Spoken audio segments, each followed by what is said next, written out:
Takže čaute, ako si nastriekať brzdové strmenie.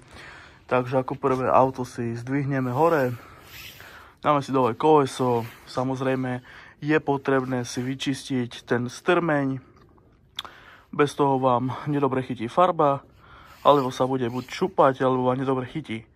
Toto tu konkrétne je iba prvá vrstva, je potrebné tam dať 2 až 3, podľa toho, aby vám to pekne prekrývalo. Takže asi tak. No a dávam ďalší záber, kedy už bude finálny výsledok. Takže toto by malo byť finálny výsledok cca, nie je to ešte suché. No a samozrejme treba kúpiť sprej na brzdové strmenie, lebo ináč keď kúpite obyčajný sprej, môže vám to opúkať, ohoreť, nakoľko toto je na vysoké teploty. Takže odporúčam skôr kúpiť dačo také, alebo konkrétne farbu na strmenie ako obyčajné.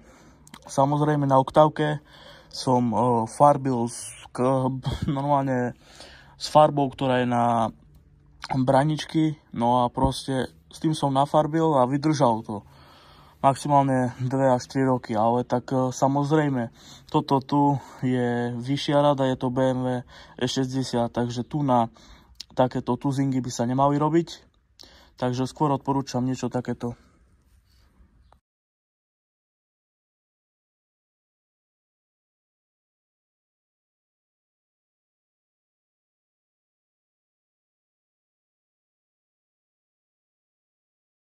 A tu je finálny výsledok.